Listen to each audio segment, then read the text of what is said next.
Salut à tous et à toutes, c'est Pierre, j'espère que vous allez bien, j'espère que vous êtes toujours aussi au taquet. Aujourd'hui, je vais vous montrer une IA super fun qui va vous permettre de mettre en place très facilement de la consistance de personnages en quelques clics et de mettre en place n'importe quel type de pose aussi en quelques clics. Vous allez voir, c'est assez puissant et c'est l'une des solutions les plus fortes à ce jour en ligne. Donc installez-vous confortablement et c'est parti pour une vidéo sous le signe de RenderNet. Allez, let's go!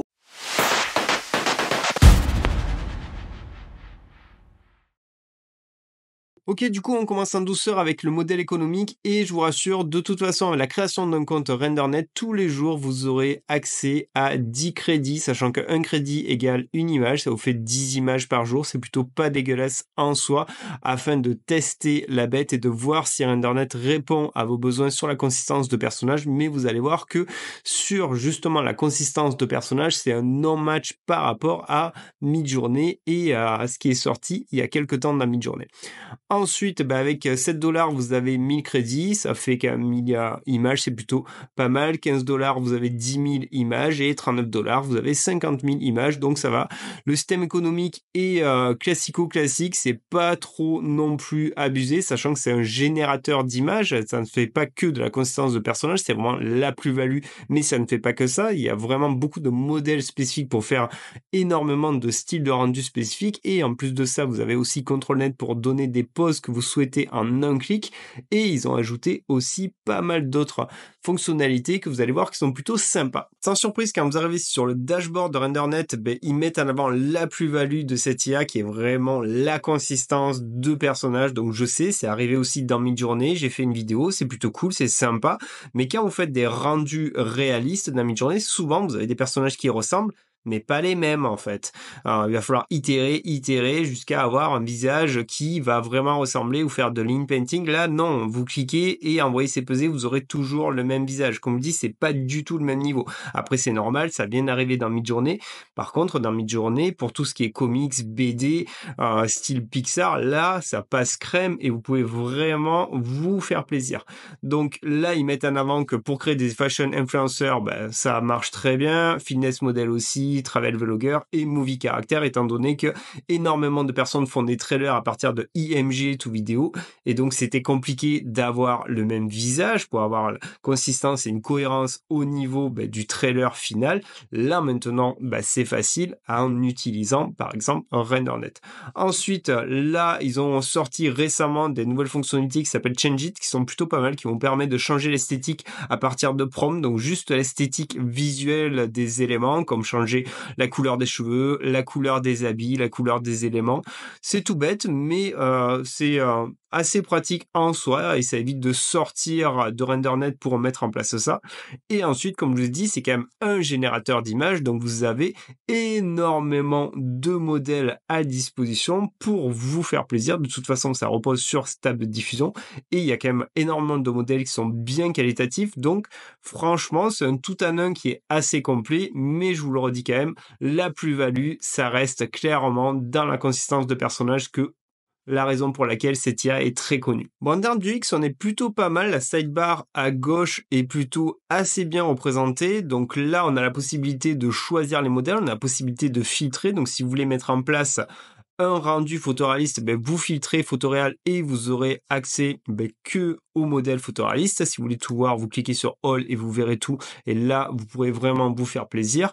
Donc là, on va rester sur le photoréaliste. Je vais cliquer sur Epic Réalisme. Et en plus de ça, ils ont rajouté récemment ce qu'ils appellent le Magic Mode, où vous allez pouvoir ajouter des éléments qui vont énormément vous aider dans les rendus des prompts. C'est pour vous aider à pas mettre des tokens, des mots-clés dans les prompts qui seraient complexes, où là, ils ont mis des tokens classico-classiques qui ont vraiment un énorme impact sur le rendu des visuels, et ça, franchement, c'est aussi bien vu. Et pareil, on a la possibilité de les filtrer. Là, j'ai filtré que ceux qui sont dédiés au réalisme, mais vous en avez énormément.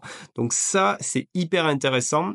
Ensuite, qui dit personnage consistant dit qu'il nous faut un modèle, en fait. Donc là, vous avez que l'embarras du choix. Ou vous générez un modèle directement avec RenderNet. Donc n'oubliez pas, vous avez 10 tokens par jour, en fait. Donc vous pouvez générer 10 images, ou vous l'uploadez directement. Donc ça veut dire que vous l'avez généré dans une autre IA, à vous de choisir. Donc moi, C'est ce modèle-là qui a été généré justement avec le modèle Epic Réalisme qui répondait totalement à mes besoins et là où ils ont été bons, c'est que ici, on a de suite la possibilité de faire face lock en fait et aussi on a d'autres fonctionnalités mais ça on en parlera plus tard. Donc je clique sur face lock et automatiquement ça va activer le face lock, ça va l'uploader mais si je veux j'ai la possibilité d'uploader n'importe quelle image, comme dit moi, c'est elle que je vais prendre à disposition. Et ensuite, ben là, rien que le fait d'avoir fait ça, donc au niveau, on a quand même un petit guide, mais c'est le guide classique. Et de toute façon, ils disent, OK, prenez une photo de face qui soit assez qualitative pour que l'IA ait assez de données, de matière pour garder la consistance du visage. Et quand vous regardez, ben, de toute façon, les différents rendus, ben, tout le temps, j'ai la même consistance de visage. Là, c'est pas comme Midjourney où j'ai un truc qui ressemble. Là, c'est du one shot, c'est à 100% des cas, j'ai le même visage. C'est assez bluffant. Et ensuite, ben, on a le petit prompt. Je clique, je generate. On a la possibilité, bien sûr, de choisir le format. Je peux aller dans Settings, en fait, et je vais partir sur un format plus paysage. Ensuite, là, le nombre de générations. Donc, n'oubliez pas, là, j'en ai 2, ça va me cramer 2 crédits. Je clique maintenant sur Generate et comme d'hab, je retrouve dès qu'il a fini la génération. Bon, j'en ai quand même profité pour lâcher 3 fois le même prompt. Comme ça, vous verrez déjà la vélocité de l'IA. Donc, j'ai clairement le même visage. Franchement, ça passe crème. Donc bien sûr, après dans le prompt, vous pouvez ajouter des expressions faciales, ça marchera aussi très bien. Donc comme on dit, c'est vraiment pas le même niveau que l'on a avec la consistance de personnages dans Midjourney. C'est clairement là un step up en dessus et c'est pas fini parce que là on a juste fait le face lock, mais le top c'est de combiner le face lock avec le control net pour en plus avoir le même visage, de donner la pose que vous souhaitez. Et là, c'est vraiment une masterclass. Pour utiliser ControlNet, c'est tout aussi simple. En fait, il vous suffit tout simplement de choper une image avec une pose que vous souhaitez. Moi, je ne me suis pas pris la tête, je suis allé sur Pixels, j'ai pris cette image-là, vous la glissez, déposez, drag and drop, bim. N'oubliez pas de vérifier que vous avez toujours le face lock qui est combiné, parce que le but c'est de garder le même visage et de mettre la pose que vous souhaitez.